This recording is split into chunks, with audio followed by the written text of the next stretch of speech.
Well, I think your analysis was very straight-lined. History doesn't run in a straight line.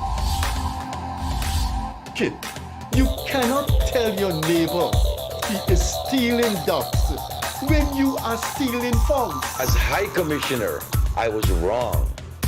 As Charandas Prasad, I reacted naturally how any person would have. I did not come here for that kind of abuse. I did not come here for that kind of abuse. If you're going to go down that road, I'll walk off. But it's all okay once they're talking. If they were talking, I could not have been here today. You got ADHD. I got nothing. Calm down. I think I've done enough in terms of taking our team out of trouble from losing. Tomorrow, Taylor. That's good. I'm reading the script now, and the first person that comes to my mind to play a detective, Yes, but the an erratic detective, Mikhail Rodriguez. Why an African slap an Indian? Why a man and slap a woman? No, you deal with that. You deal with that. We must encourage platforms like this because it brings together different people and allows for discussions to take place in our country on a multiplicity of fundamental issues. Gildarie, you apologizing for something you think I did is wrong. I don't want you to do that, and you should not have done that.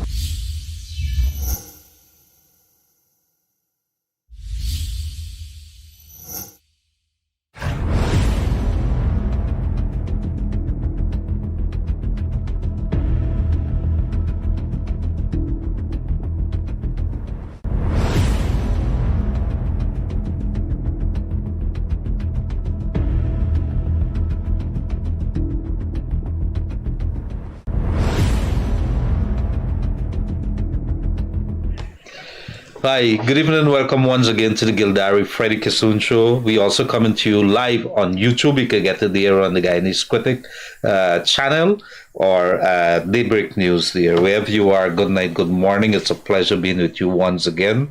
Over the weekend, we would have seen Guyana celebrating its Independence Day, 57th anniversary of independence, but not much to celebrate, especially us being overshadowed by the death of those 19 persons, very young people, the Dorm fire, devastating fire in Madhya Region 8.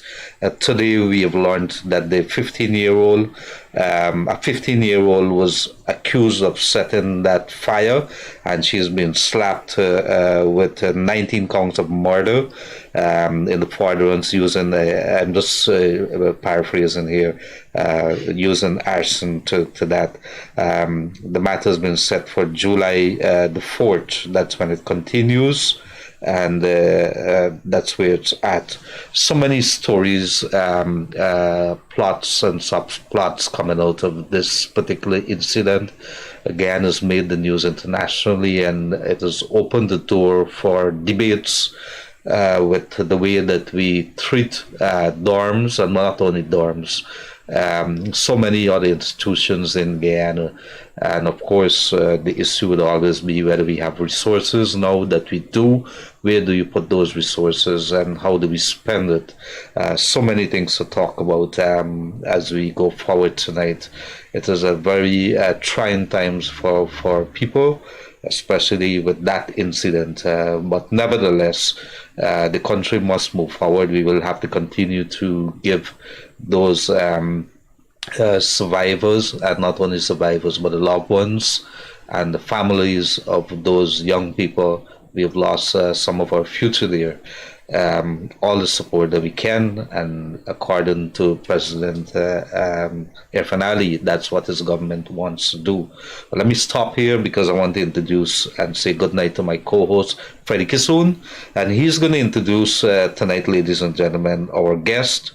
And of course, we want to head straight into it. Lots of things to discuss. I expect it to be very engaging, this set of discussions tonight. Freddie? Thank you, Leonard.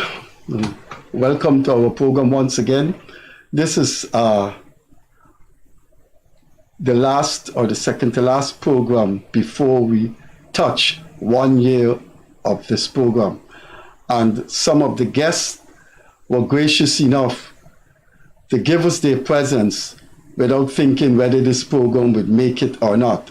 And what we have done over the past 6 weeks, or almost 2 months, we are inviting those guests again to show our gratitude because they were here with us, and it wasn't a question of we providing a space for them. It was a question of they providing a space for the promotion of this program.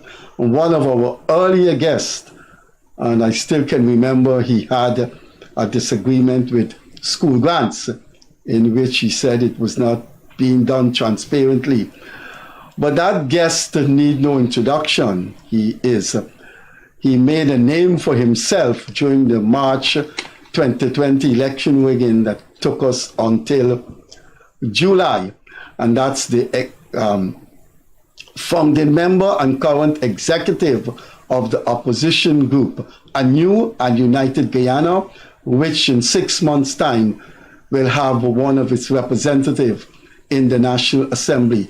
Our guest this evening is attorney at law and ANUG executive, Timothy Jonas. Timothy, thanks a lot for being here again. You did forget, and so I hope Alzheimer is not stepping in.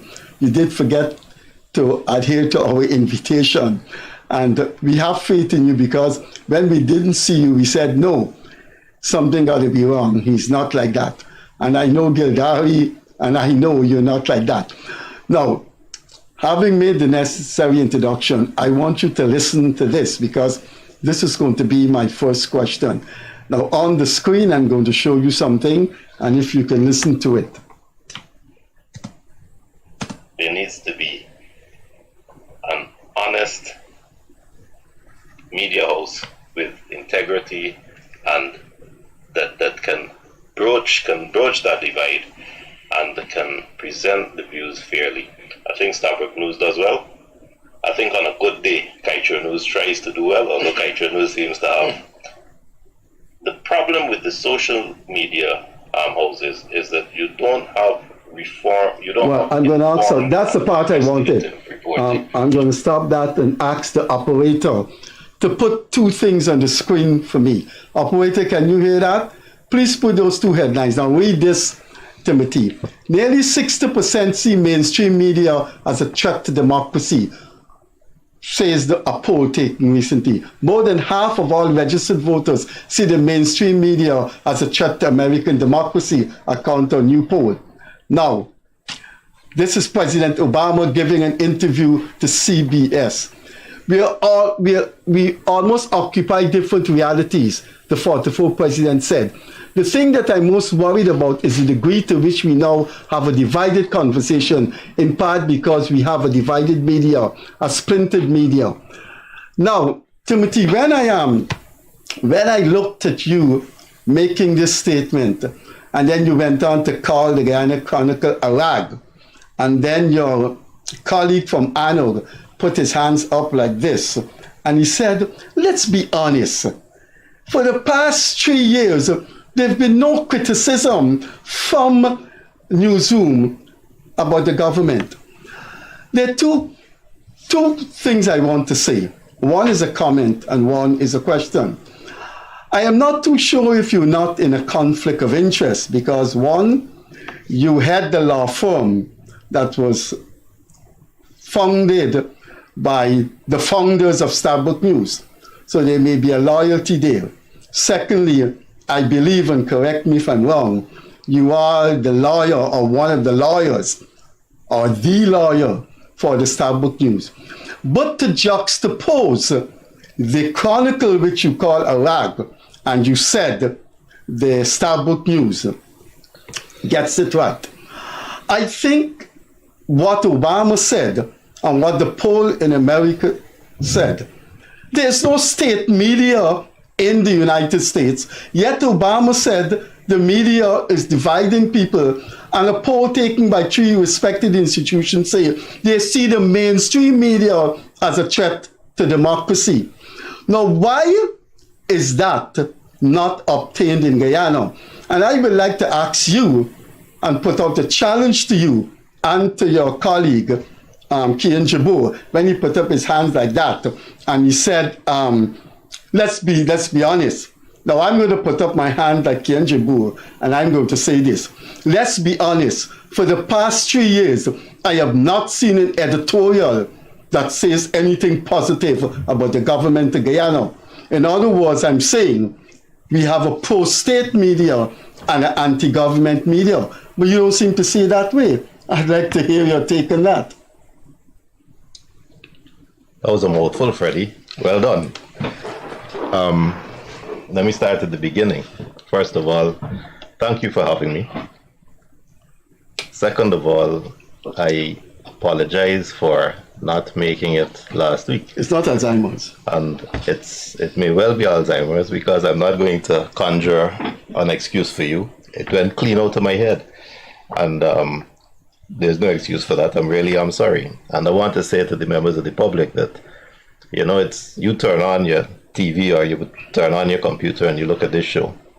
But a lot goes into the preparation of a show like this, and a lot turns on being able to rely on folks, and for those folks to be punctual and to be prepared and to be here.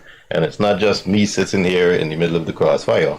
It is also the technical staff and all of that. So a lot goes on behind the scenes. And for that reason, it really makes the fact that it went out of my head even more inexcusable. So I am sorry. The other thing you said is that people like me came when you and Gildarie were now starting out, and we weren't coming on the show to be on the show. We were coming on the show more to help. Well, that's not true. You and Gildarie bring your reputations with you. Whether I like what you say or not, and sometimes I don't like what you say. I didn't like what you just said. But whether I like what you say or not, you are both recognized, accomplished journalists who try your best to be even-handed, even if sometimes I feel your responses may be knee-jerk rather than systemic. But that is a personal view, and that's a personal criticism that I'll throw out, and I'm sure you'll have an answer for it. Now, insofar as we go to the media, we are at a precipice that's brought about in society by the advances made in technology over a very short period of time. The Industrial Revolution just 250 years ago, when they brought out the printing press and they were able to print newspapers and hand out. I think, as you know, Charles Dickens began his authorship by a weekly publication that was possible because of the printing press. And the newspaper was the latest phenomenon. And people, by that way, had access to information by reading newspapers, something that had been unknown before. Things used to go by word of mouth. You could imagine how uninformed your average person living in a little village was without even a newspaper. And fast forward that to 100 years ago, you got the radio, where there is an entirely new medium where you don't have to wait till tomorrow for today's news in a newspaper. The news is coming to you like that, electronically, via the radio waves. Because there were only a few media like that. You had radio and then you had TV.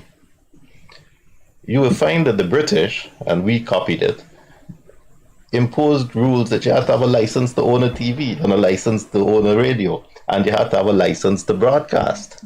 So they tried to control the way that information was spread by requiring licenses. Now all of that has gone to hell in a basket. Now there's absolute chaos, and it may be a good thing. I'm not saying it's a bad thing, because with the advent of the internet, everybody who has a keyboard, like you've brought your keyboard here. No, that's the company's own. I don't have a keyboard. I don't have a laptop. Everybody suddenly has access, has their own personal soapbox, and can access the media and put in their point of view. So I couldn't believe the other day, somebody took a picture of Pegasus Hotel and 2 window panels that apparently fallen out. And there were thousands of Guyanese experts in the field of construction and sourcing raw materials and building codes who could tell you why the thing fell out and where it was purchased from and all. We suddenly become experts in everything, and we have a soapbox and a means of communicating our point of view. And there is absolutely no regulation for it, because you cannot regulate people's access to the internet the way you used to regulate. If somebody wanted to run a radio station, they got to get a license. They wanted to run a TV station, they got to get a license. That doesn't operate anymore. So for the first time, you have a situation where you put on YouTube, you put on Facebook, you put on Newsroom, Guyana Critic, Kissoon, Gildarie Show, any of those that are available online, and you have a different point of view that you can listen to. And the number of media outlets is so large that it's easy for you to access a media outlet that conforms with your own political point of view. And that's where the danger is. Because what I found is you got one set of Guyanese who will listen to Newsroom. You got another set of Guyanese who will listen to Gordon Mosley. And very often, the group that listening to Newsroom never go over there to listen to the other side. And the group that listening to Mosley never go over to listen to the other side. So what it means is that by listening to the news program that vindicates your point of view, that says what you want to hear, what you are listening to becomes gospel, because there it is on the news. It got to be true. So however nonsensical, however biased, however prejudiced it is, it's true because you want to believe it, because it's echoing your point of view. And it's true because there it is on the news. Doesn't matter where it comes from. So we have two groups of people in Guyana who are equally convinced and confirmed in their respective points of view, with a big divide down the middle, and no cross correspondence, no cross communication. And that's what I'm talking about with the danger of the advent. So when Obama says that there's a big divide between Fox News and CNN, he's right. And there's a big divide when you go on the internet and you see people who are spouting their point of view. Look at what this man named from New York, Rickford Burke, pretends to be a source of information. But has he ever said anything good about the PPP? In fact, has he ever said anything even vaguely moderate about the PPP? But people listen to him. And the people that listen to him are vindicated in their point of view. Now, I know you have said good things about ANUG, and I know you have said good things about the PPP.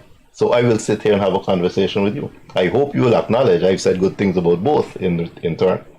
I say bad things about both as well. The thing is, the new trend and the new point of view and the new lingo that I don't understand is everybody has their truth. Now, forgive me, that's bullshit. The truth stands alone. The truth is the truth. So, if your point of view does not reflect the truth, then you are misled, and hopefully one day you will be corrected. If my point of view does not represent the truth, hopefully one day I'll be corrected. But don't let's talk about your truth and my truth. Talk about your truth and your opinion and my opinion. The truth stands alone, and hopefully by an intelligent, collegiate, open discussion where I hear you and you hear me, and we look at facts and we try to assess facts and we try to draw the correct and reasoned inferences from the facts, we can reach something approximating the truth and get rid of this divide between one extreme and the other extreme, which is what Guyana is about now, and which is augmented and exacerbated by social media and those points of view. I don't agree with your role of social media, but I will give rise to Gildarie. Whenever I hear people talk about social media, I know there are 1,000 people who have either been maimed, disabled, or lost their lives by a cutlass. But believe me, I swear on the thing I cherish most in this world, my wife. I bought 2 cutlass last week from a Chinese store at Rob and Albert Street. So without wanting to continue this to the exclusion of Gildarie, I'll give over to Gildarie, and I will come back to show that social media can in fact play a very, very, very good role, as it did in the toppling of an Egyptian dictator a few years ago. But over to Gildarie. Can I, before you say anything, Gildarie? Freddie actually got me anxious now. I hope these 2 cutlasses are at home first. I was about to raise that to Jonas. I'm trying to understand the context in which he talked about. He was looking at me, not at you. Well, I can explain the context. The context. Yeah, if you want. But the context is a cutlass is made for a very positive purpose, and it serves a positive purpose to the carpenter, to the agriculturalist, to the farmer. But the cutlass has killed hundreds of people the past 100 years in this country, and people have been committed for more than been hanged. Ladies and gentlemen, context. I think. Yeah. But if you miss the context, then I'm sorry about that. But the context is social media can get people running through the market saying they just kill an Indian man, they just kill an African man. And the same social media could say, look, that was a madman trying to make mischief. So social media create mischief and social media correct mischief. Cutlass does farming work. Cutlass kill people. Now, if you don't understand that context, there's nothing I can do. Freddie, we come back. I'm sure that Tim has... You take over now. It's your turn. Let's switch it up a little. The big topic, of course, will continue to be on that mad year, and I've said there's so many stories that are spilling out from that. Somebody's charged. We understand, or the news is circulating, that there may have been some relationships involved. You are in the political sphere as well. What is wrong with that picture at Madhya there in terms of, yes, we have somebody who's charged before the court, and that's probably subject this. But what is wrong with that picture in Madhya that so really tug at your heartstring, get you angry and make you want to fix the system? The last word you said, system. You know, something's wrong with us. And I don't know if it's an education thing or if the gradual decline of competence over the last 60 years has now put us at rock bottom.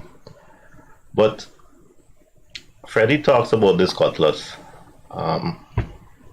where you use it for gardening.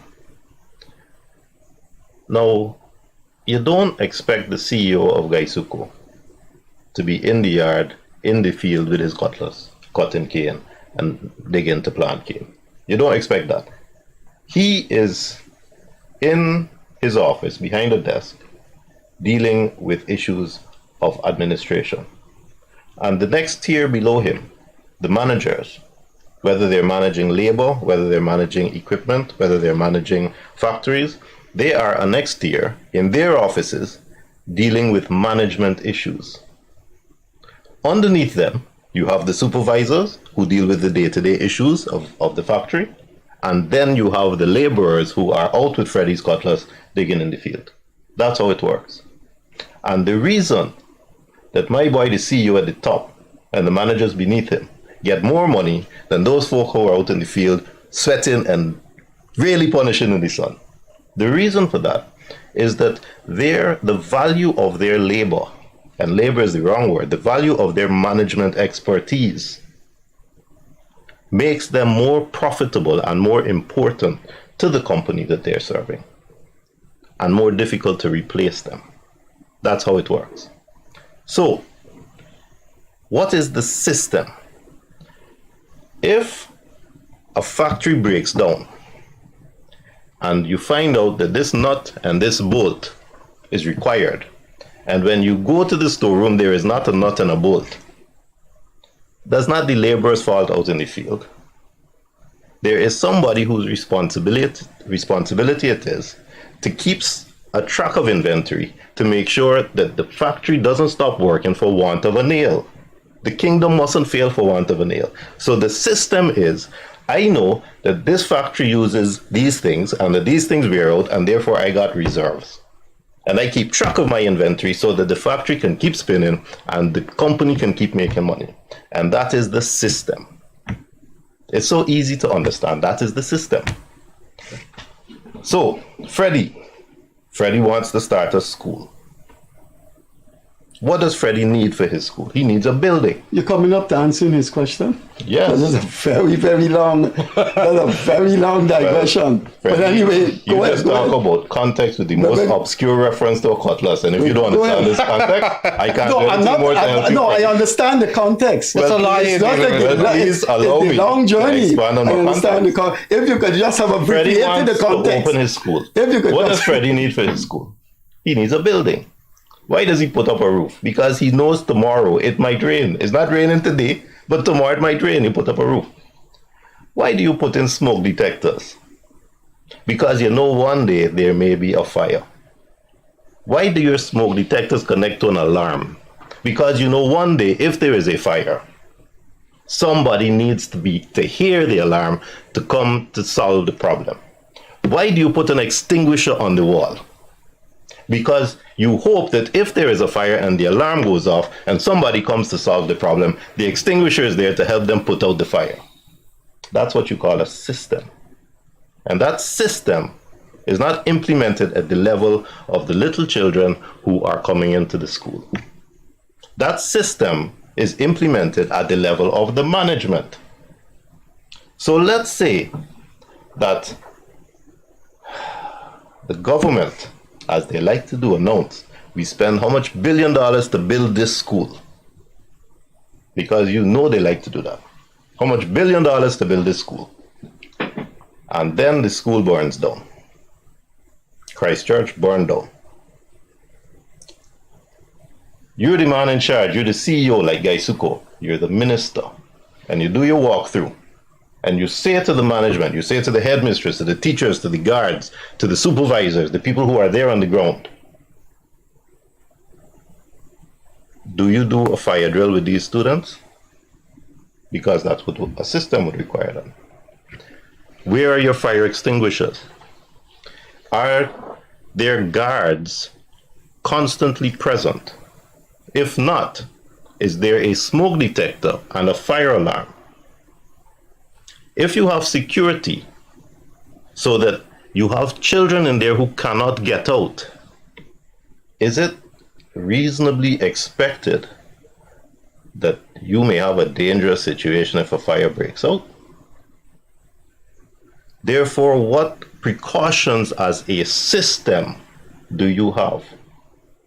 Now, if you haven't thought of all of these things long in advance, because I tell you, as a youngster, I've been in different places, and everybody's familiar with the little glass screen that says break the glass in case of fire, pull the lever in case of fire. You got a hatchet on the side by the door, break the door in case of fire. In case of fire, signs are all over the place in public buildings everywhere. Our 100-year-old system requires, and this is how sad we are, requires gas stations up to now to have a bucket of sand. Why? In case of fire. It's a system. And the implementation of the system and the operation of the system and the supervision of the system and improving the system as technology and facilities improve are not things done by the children or the supervisors. It's done by the managers and the people at the top. The people who are supposed to have the brain and the know-how to say, I am taking a leadership responsibility, vote for me. Thank you, Freddie. Well, I don't have a problem with his theoretical outlay. In fact, it's more than theoretical. It's an outlay of how a system works. I don't have a problem with that. And I think, essentially what he's saying, despite his epistle, essentially what he's saying is that if you put a dormitory with protective bars and what have you, you need also to take it to its logical climax. You have smoke alarms. I don't have a problem with that. What I have a problem... No, let me go further because you've only dealt with half the story. I'm saying that if you are... I heard you. I heard the whole story. If you are only of average capacity, right? So that you forget to put the fire extinguisher. When Christchurch burns down, you must say, well, no fire extinguisher, let's put it in. When St. George's burns down, you must say, no fire extinguisher.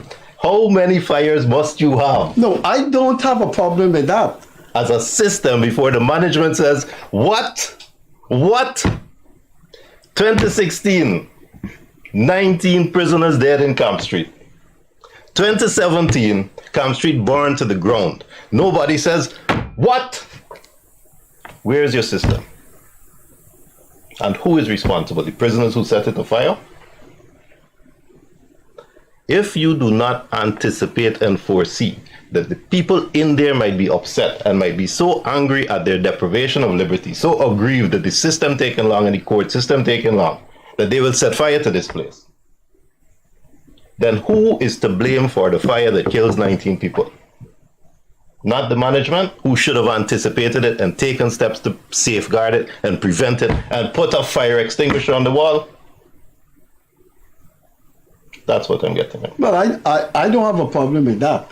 What I have a problem with is when one, with that explanation is impeccable. And I don't see how one could push an open door. You have schools, they must have fire extinguishers. You have a building where you have a kitchen where staff eat. You must have smoke alarm, etc.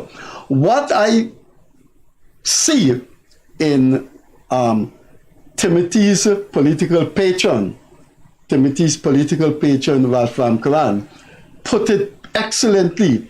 He said, just the next day, the political partisan people came out and they were children with placards blaming the government that could hardly read what is on those placards. I think what has happened is people have taken Timothy Jonas' theoretical outlay and practical requirements and put a political spin in it. And so you're hearing, you and I sat down on this very table the next night after the fire, and people were calling in and quoting words people said on social media and on the program, blaming the government. I don't have a problem blaming the system, but I think this Madia fire, people would like to see the resignation of the president. And I think it's going in that direction, and I can't accept that. There's a couple of things that really glares at you, and I guess I have I think as a lawyer, Tim, you would be very logical in the way that you think. So the designs of only lawyers are logical in a way. No, I didn't say that. I didn't say that, Freddie. Little compliment. As soon as you gotta have a drink. You gotta have a drink. And no small compliment, and Freddie jumping in. So I find lawyers are. I hear what you're saying. It should have been a call for action. 1 school, 2 school, the prison, and everything that you have this, but. If you're building a building, how much does it cost to put those safety precautions in, a fire extinguisher, an axe, especially in the context of hundreds of millions or millions of dollars? We can look at it that one way. More than that. I went to the AG's chambers the other day to settle a matter. And Nandalal, whom I hold in some regard, he's a competent man, got sprinklers in his building. No, this isn't a building you lock people up nighttime. This is just a building he got paper. He has sprinklers, he said don't cost nothing. It's very cheap to put in. Put it in.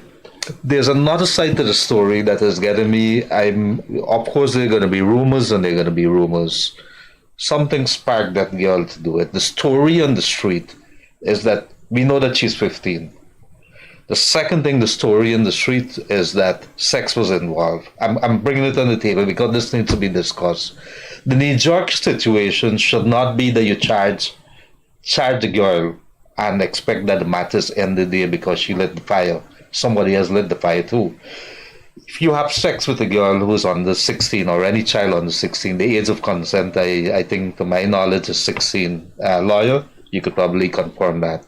If you're under the age of 16, that child, that person does not have the legal mind or the mind under the law to give consent to have sex. Therefore, is somebody looking into that? Because it cannot be she alone is responsible, and it cannot be a knee-jerk situation. I look at it that way because there's so many social things that spin off from this that we have to look at our system, because we have a system, a culture in Guyana in which people think that it's all right. You know, I had sex with a 14-year-old girl, Freddie Kissoon, and these Freddie, allow me, sure. Because it cannot be that we go through life we hit down somebody on the road and go to the family and that person is dead and offer compensation. The DPP and the state has that responsibility to ensure that there's justice on behalf of the state. The second thing is, if somebody has sex with a 15-year-old and that girl become pregnant, it should not be that the culture is that the person, well, marry her and the situation ends, or give the family some money and ends. The state has the responsibility to make sure to see that matter to an end. It cannot be. It cannot be that they're swept under the carpet. Timothy Jonas is our guest, so we have to give him the time. But we are friends, and so we can say things. I've never heard more nonsense on this program than what you have just said. Please take that, but I cannot get proper food in my house.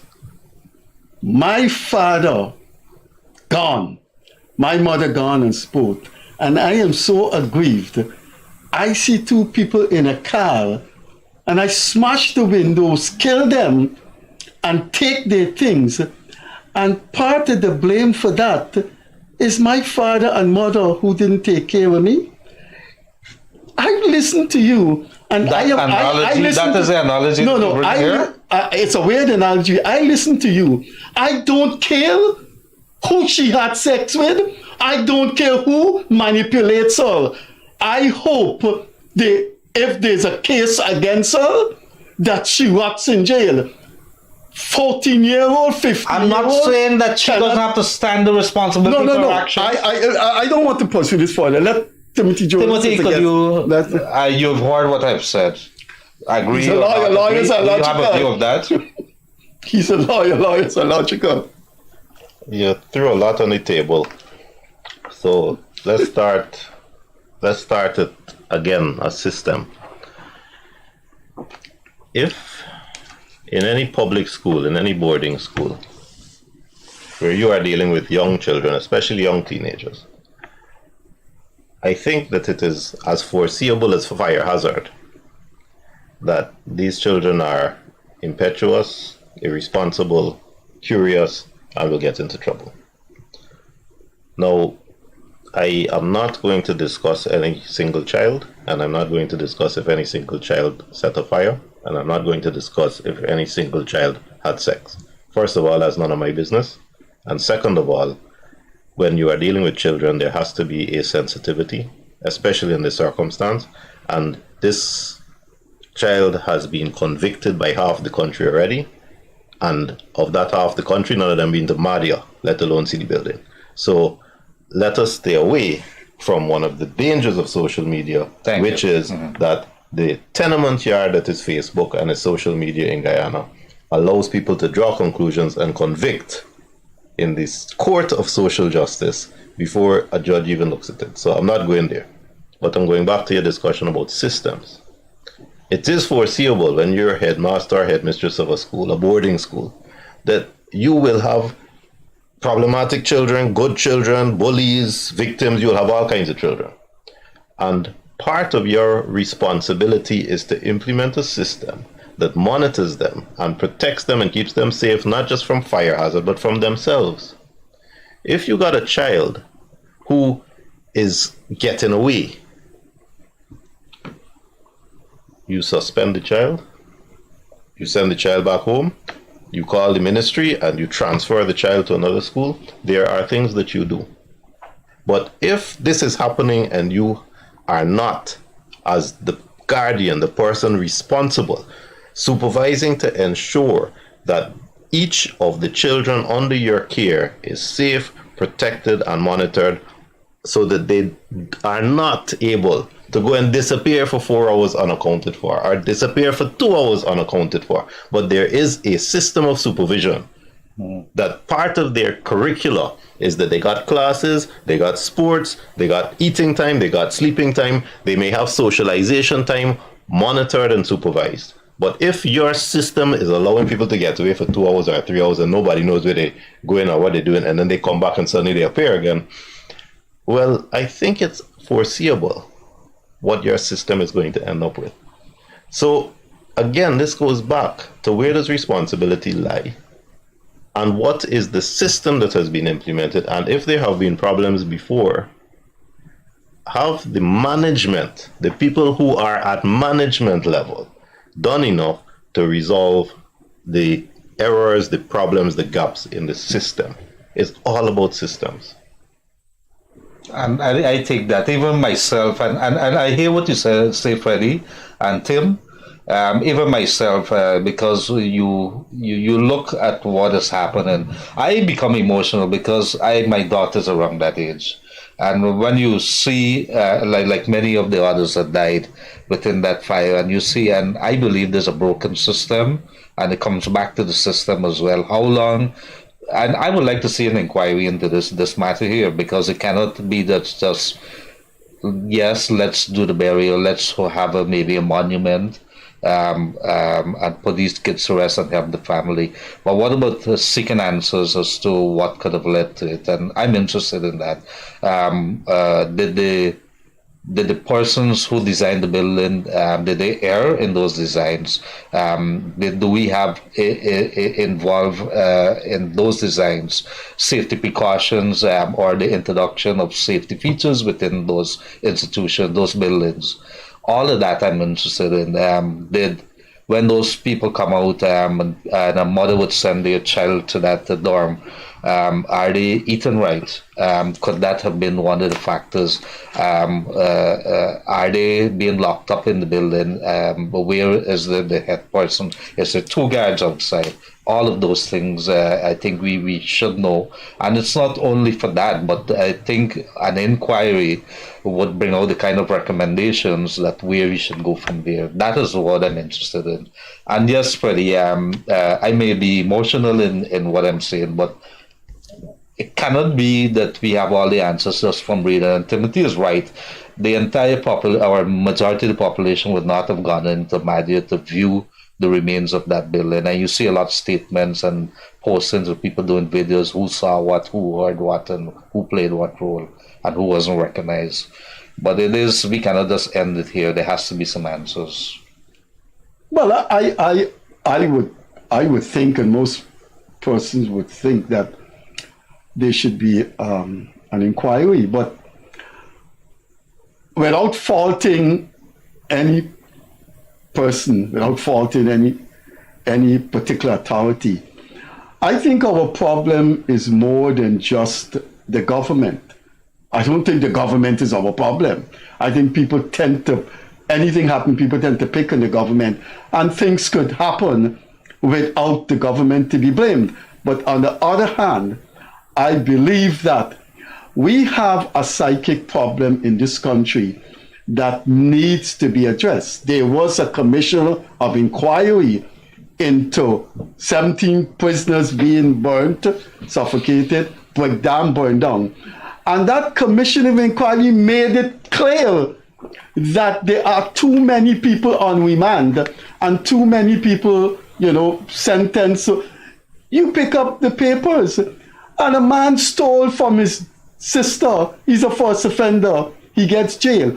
I think we have a problem. It's a psychic problem. For example, we have cameras all over this place, and there is a pedestrian crossing outside of a very, very patronized place in Georgetown, Movie Town, which houses some very popular entertainment places, Marseille. And I could tell you, I live around that area. No driver stops at the pedestrian crossing right outside Movie Town.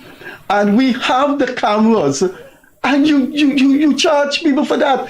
Those hundreds of workers in the Movie Town complex are there waiting to cross. 2 security guards have died within the past 3 years. So I don't think the president is to be blamed for I that. don't think that's what we're saying, Freddie. What we're saying is not a blame, but you must have answers and maybe recommendations. And But I just give you a recommendation answer. That they're overcrowded prison with too many people on remand, and the prison sentence need to be reformed, and the people burn down the prison, and that was the recommendation. But it has not But been. could you apply that to that dorm fire? The dorm fire is the first of its kind in this country. Not so, you know. With 90 people died? Oh, with deaths. No, I'm talking about that magnitude. The Sophia Correctional Place had a fire back in 2016. And yes, and there was 2 brothers. Yes, I remember that. So it's not the first time, and this is what I'm getting at. You know, I think it's Walter Rodney said it way back when, and if you look at the old books, they talk about it. We are a wooden city. The big threat in Guyana is fire.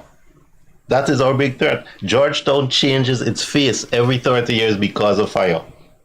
Think about it. Queen's College burns down. Brickdown Police Station. The largest fire in the Caribbean was in Guyana. The man's son is still alive now. I see him in the National Park. So what I'm getting at is that we're surprised that there's a fire? Are we surprised that there is a fire? Or are we surprised that the fire has led to deaths? Because none of that can surprise us. You remember that wonderful person in Lamar Street, Lakshmi died. Yes, died in Lamar Street in Kitty in a fire. The other one, the artist Thompson, A. Thompson, Angold Thompson died in a fire going back in to save his family. But you're pretty young, and I don't know if you. What I'm getting at. You know about the Booker's fire that burned down almost half of Georgetown? That was in the late 1800s, wasn't it? No, in early 20th century. Huge fire in the late Johnny 1800s. Carpenter, the famous businessman, his father was blamed for the fire. My point is, if we know this is a threat, and we know this is a real threat that happens repeatedly, and we see our schools burning down repeatedly, whose fault is it that you don't have extinguishers and you don't have a system, and that your children aren't being trained in a fire drill, and that you're locking the doors so they can't get out, and that you don't have a way for them to get out, or you don't have an alarm, or you don't have smoke detectors? Whose fault is it? The buck has to stop somewhere. And this time, I think you have to acknowledge that if this year alone, this is the 4th fire, Drumvelt, multilateral burn down. If there are so many fires, the buck has to stop all the way at the top, because it's the CEO's job. If the factory has stopped working because the manager didn't have a nut and a bolt and didn't do the inventory possible, the CEO must be fired the next time it happens. But the Association of Professional Engineers and these kind of organizations, they aren't supposed to be blamed too. Who do they work for? For not. Who do they work for? If I'm the CEO, when the nut and the bolt is not there and my factory closes down, I fire them and I fire the inventory man. And I check my inventory system and I get it right. Because, you know, if that thing happens again, as CEO, I must be fired. That is how systems work. I am in charge of the system. You could call anybody, you could bring engineers, you could say fire department. I saw somebody, some expert on Facebook, saying that it was for the fire department in Mahdia to make sure that they had extinguishers. Nonsense. If the system is broken, if the system is not working, and if a fire happens for the 4th time, your CEO is responsible. Any way you twist it or turn it. The person at the top is responsible because they have not fixed the system after 3 warnings, 3 incidents. They haven't said, again, why did it happen this time? Again, why did it happen this time? Somebody got to be blamed. And it's not the girl who set the fire. It is foreseeable that a prisoner will set a fire or a child will do something. No, I can't agree with you there. And it's not the girl who set the fire? That girl had no right to set the fire. I am talking systems. Why are you going to extreme? No, yeah, but you just said in unambiguous somebody language, must be it's not the girl. For the breakdown in the system. Well, I agree with that. But you don't have to. If you the don't have system to worked, exculpate the girl. If the system worked, and we are assuming that there's a child who had matches and did that and set fire to some sticks or something, you know what the system would do? Smoke alarms would go off. Supervisors would be present because they wouldn't be leaving children alone. Somebody would have access to the fire extinguisher. An alarm would go off so the fire brigade, wherever they are, would know that something's happening because that is the system. None of that happened. Whose fault is it that there's no smoke detector, no fire alarm, no supervision in time? Whose fault is that? That's what I'm saying. Is it the little child who is in there, or is it the prisoner who is setting the fire? Whose fault is it that none of these things happened in the complete absence of a system, isn't the absence of a system the result of the negligence of your CEO? Well, I don't have a problem with that. I just have a problem with this subtle mitigating circumstances surrounding a 15-year-old girl, etc. I haven't spoken yet to any 15-year-old child because I said I don't know. And I said on this show 10 minutes ago, I'm not going to talk about any child. Well, I cannot see why in this, you started this program with Facebook and social media. Those things, and that is why when I started out, I say there's a positive side to that. You can go on your smartphone and see two sportsmen, two boxers, two cricketers abusing each other, and they're playing in Afghanistan. Why you can't comment on that?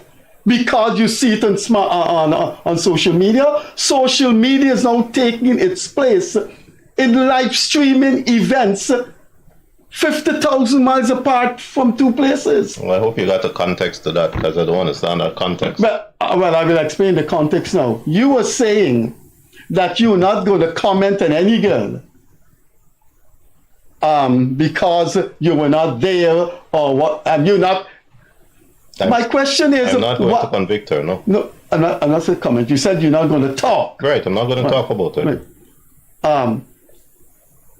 I convict and talking about her, two different things. I am going to talk. Systems. I am going to talk about a cricketer who went up to another cricketer and put his bat in his face. I wasn't there in Afghanistan. I wasn't there in India. But I'm going to talk about it because that's the reality of the world. It was live streamed in my home.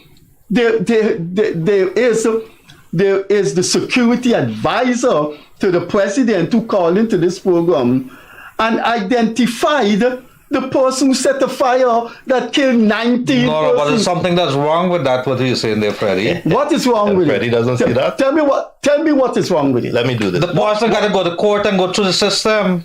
Wait a minute. Just a minute. Wait a minute. You were already... Wait a minute. I never said that the person...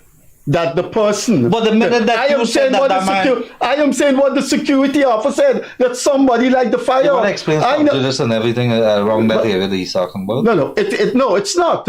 I'm explaining that the security advisor to the president said a young student lit the fire. I don't know if she's guilty. Okay, so here is the comparison Freddie makes. And this is where the logic breaks down. And this is why it's so dangerous to have people feeling that they can comment authoritatively as if they're the news. The first thing Freddie says is he sees the cricketer in Afghanistan brandishing his bat. So he sees this with his two eyes. And then Freddie tries to draw a comparison between that and what somebody told him. That somebody called him and told him that something happened. Now, that's a comparison, what he saw with his eyes and what somebody told him, and yet he is willing to treat those two as equal and convict somebody because this man who is advisor to somebody and therefore got to be telling the truth and got to know what he's talking about told me so. Well, that is no. There's a slight. Slight? No. There is. There is. There is a no. What you are doing there. What you are doing there. There is no comparison. What you are doing there is dismissing the entire fulcrum on which the transformation of information. I am using your two examples specifically. You said you saw a batsman in Afghanistan brandishing with your eyes, and you equated that to some security advisor telling you so, and therefore it's so. You know why? Those are your examples. No. Well, I am explaining that. Please do. The transmission of information in this world, which began with the invention of the television, is that we in this world receive information and we receive description. Just a minute. What color is from people who are on the ground. So wait. What color is your car? No. Wait. So silver. So I want you to say to the public, as if you know that his car is silver because he told me and I told you. Hold on. Because that's just what I'm Let me ask you something now. Let me ask Members you, of the public. No, his car is listen to silver. this now. Not because I saw listen it, to this. but because he told Listen me to that. this. That is your No. logic. Let me show you my logic. The security man. You look me in the eyes and security tell man me. No. Told you. You finished? that something happened. I am going to show you. I'm going to justify what. You look me in the eyes and tell me how you know there's a war. First, 2 questions. Is there a war in Afghanistan, in Ukraine? And how do you know that? Answer the first question. Is there a war in the Ukraine? I believe that there is a war in the Ukraine. Why do you believe there's a war in the Ukraine? Because I have seen news from various news agencies that tell me that there's a war in Listen. You have seen news that tell you there's a war in Afghanistan. You haven't in Ukraine. You haven't seen that war yourself. No. And you believe there's a war because people tell you there's a war. Yes. But I have no right. You deny me my right to say that the security advisor to the government was in Malia where the fire was raging. His account was that a young student set the fire. No. You was telling me. This is why you've changed. No. You were telling me you believe the journalist. How do you know there's a war in Freddie, right? It's on Freddie's show. I don't think he's saying that. What is he saying? He's saying he believes there's a war. You're asking me or you're telling me the same thing? I am telling you what he's saying. No, but you're asking me to say something. He believes there's a war in Ukraine. Do you believe there's a war in Ukraine? You hear what the man saying? No, I'm asking you now. Do you believe? You ask me a question, then you ask me another question. I'm asking you a question. Is there a war in Ukraine? Yes or no? Why you don't want to answer? Let's go back to the matter issue. You see? Okay, you see? I'm going to bring you it. You don't want to be. No, I'm going to bring it in the same position like you, in which he's saying, "Yes, I know." You want to start the program? You continue to have the floor. You're going to calm yourself down, Chief. Go ahead. All right. I can't believe Jerry. But he could believe the reporters in Ukraine. What is the law? I'm trying to bring this in context. I want to answer Freddie, so wait for you because I need to answer what Freddie's saying. When a case goes before the court and that girl is charged, you won't discuss the girl or somebody is charged. How is the law or how is the media directed by the court to deal with that matter? I remembered at the PI stage, and that's why when the PI and the matter start coming up, you can't report on the evidence if the matter is going to trial. You could only say today, Timothy Jonas and Freddie Kissoon give evidence, and this matter here has to do with the magic fire. That's the only thing you can do. You finish? You are not? I'm not finished. Oh, okay. I think you're saying confusing what sub judice means.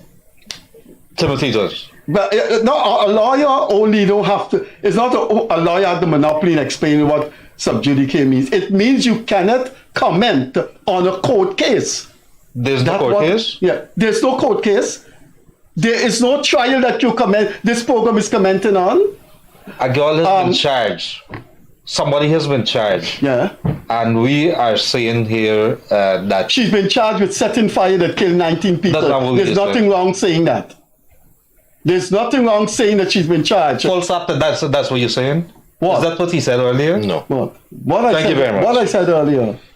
Tell me what I said earlier. Well, if you ask him 5 times without pausing for breath, nobody else gets a chance to answer. Okay, go ahead. Good. Go ahead. Tell me how you know about the war in Ukraine. 6 times. 6 times. Right. Good. Here's the difference, and you raised a point that is important. You, the journalist, can go in and sit down and hear the court proceedings going on, and you can come out and you could say Jonas gave evidence on what he saw on the 18th of May. Freddie Kissoon gave evidence on what he saw on the 18th of May. You can do that. The reason you can do that is because you saw that with your own eyes. You're not saying that Jonas said his car is silver, and therefore I am saying to you, the public, Jonas's car is silver. Because you never even seen a car yet. And this is the distinction Freddie has failed to draw. Freddie is saying he can say to the public that somebody set the fire because security advisor told him so. But he never saw anybody set a fire. All he knows is that somebody told him so. So what? Let me finish. Yeah. So if Freddie is making a representation of a statement of fact to the public, he is misleading the public as soon as he says somebody set the fire. What he has to do, and the only truth Because remember, we were talking about the truth. The only What is truth Pontius Pilate asks, what is that truth? Freddie can attest to is that someone reported to him, in whom he has confidence, someone reported to him that a person set the fire. Because he doesn't know. But Freddie didn't do that. Freddie equated the situation where he saw a batsman brandishing a bat with somebody telling him that a child set the fire. And those are two very different things. Because Freddie never saw the child set the fire. Freddie knows someone told him But you so. committed the And that is same the offense by saying you believe That is there's the a war in Ukraine. Now, you're not letting me finish. Yeah, okay. So Freddie asks me, is there a war in Ukraine? I can't say there's a war in Ukraine. I've never been. So I answered Freddie with what is a truth. I told him the perfect truth, which is I believe, because I do believe, that there's a war in Ukraine. Freddie has misconstrued that to pretend that I say there's a war in Ukraine. And if he can't understand the distinction that I believe that, because I have seen news media, I have seen news media that I trust reporting it, and I have seen their commentary on it, just like he's heard somebody he trusts say that a fire was set. So when he says, I believe a fire was set because someone told me, that's the truth. When I say I believe there's a war in Ukraine because I've seen it, that's the truth. Not that there's a war in Ukraine, but that I believe. I've been advised that the time was up, so closing statements, gentlemen. Unfortunately, I would have loved to see more fireworks. I would conclude by saying the Jerry Gavaya transmission when he was in Mahdia is tantamount to the transition of the journalists in Ukraine. And so I reported what Jerry Gavaya said, and I believe there's some body of factual foundation on what Jerry Gavaya said that caused me to believe that Jerry Gavaya had information. And I think it's an identical situation with Timothy Jonas believing there's a war in Ukraine. How do we know there's a war in Ukraine? Maybe there's no war in Ukraine. I'm asking you now. Is there a war in Ukraine? How do you know that? No. You sit in Guyana, never left Guyana, and you know there's a war. Everything that Freddie just said, I agree with. Everything Freddie just said, I agree with. But that's not what he said in the first place. What he said in the first place is a child set it afire. Not that I believe a child set it afire because a reliable person informed me. He made a statement of fact that a child set it afire as if he saw it happen. I never know. No, that's different. That. That's the difference. We got to bring it back. Ladies and gentlemen, very intense discussion tonight on the Mahdia. Everybody has their opinions, and that is what this show is all about, the Gildarie Freddie Kissoon show. And of course, I want to say thank you very much to our guest tonight, Timothy Jonas, executive member of ANUG, and of course, attorney at law. And it has been a pleasure coming to you. We will have many more of these kind of sessions, because the good thing about it is that it allows us to flesh out, to discuss, to come up with better ideas how to develop this country, how to improve this country, take it to the next level. And that is what we should be doing as mature people. We are a developing country, can't stay still, and there will be answers, and there are going to be questions, many, many questions. Wherever you are, please do take care and stay safe on the roadways in Guyana. If you're driving, it's a little wet out there and cold. We'll be back with you on Wednesday, same place, same time. Thank you very much.